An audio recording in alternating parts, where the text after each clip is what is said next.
గురుగారు, మరి సరస్వతి నది పుష్కరాల సందర్భంగా ఆచరించవలసినటువంటి పుష్కర విధులేమిటి? పుష్కర విధులు అనగానే 3 ప్రధానమైనవి. ఒకటి, పుష్కర క్షేత్రానికి సంబంధించిన ప్రాంతంలో 12 కిలోమీటర్ల దూరం ఉభయ వర్గాల వైపున ఆ నది ప్రవహించే విభాగాల వైపున కూడా శుభకార్యాలు ఆ ప్రాంతంలో నివసించేటటువంటి వారు ఆచరించరాదు. ఎక్కడో ఉత్తరాఖండ్ మాన కాబట్టి ఇది మనందరికీ కూడా వర్తించే అవకాశం లేదు. రెండవ విధి, దానాలు చెయ్యాలి. ఇవి దశవిధ దానాలు.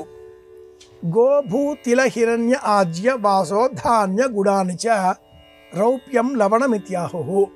ఇవి దశదానములు అన్న పేరిట ప్రసిద్ధం. కృష్ణ యజుర్వేదంలో 5 ప్రధానమైన ఉపనదులతో శతద్రువు, విపాశ ఇలాంటి నదులతో కూడుకున్న ఆ సరస్వతి నది నేడు ఉత్తరాఖండ్ ప్రాంతంలో కొద్ది భాగంలోనే మనకు దర్శనమిస్తున్నది. కానీ పుష్కరాలు అన్న జ్ఞానాన్ని పంచాంగాలు చెబుతున్నాయి కనుక 3వది అయినటువంటి విధి ఇతరులకు సహాయం చేయడం, దానం చేయడం, అలాగే సహాయం చేయడం. ఈ సహాయం చేయడంతో పాటుగా తీర్థ విధులుగా శ్రాద్ధ కర్మలను కూడా ఆచరించాలి. ధర్మపిండం వీటిల్లో ప్రధానమైనది. ఏ క్షేత్రానికి వెళ్ళినా ఆ క్షేత్ర విధులకు లోబడి గతించిన తల్లి, తండ్రి, తాత, ముత్తాత, పితరులు 21 వర్గాల వారు, 7 వంశాల వారు, వారందరికీ కూడా ఆదౌ పితా తథా మాత సాపత్ని జననీ తథా సుతభ్రాతృ పితృవ్యాశ్చ ఈ వర్గాలలో పిండ ప్రదానాలు చేస్తారు. కానీ ప్రత్యేకంగా పుష్కరాలలో ధర్మపిండం అనే ఒక ప్రత్యేకమైన పిండాన్ని అందించాలి.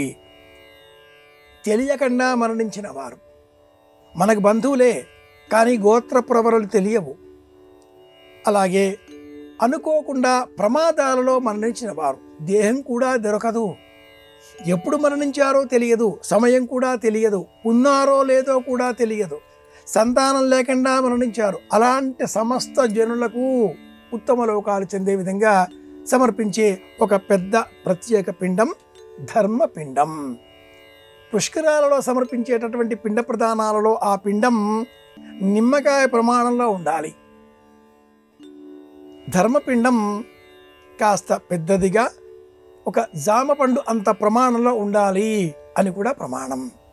పిండ ప్రధానమైనది, దానాలు ప్రధానమైనవి, ఇతరుల సహాయం చేద్దాం అనే నిర్ణయం తీసుకోవడం కూడా ప్రధానమైనది. ఇవి ఈ పుష్కరాలలో పాటించవలసిన విధులు, విధానాలు.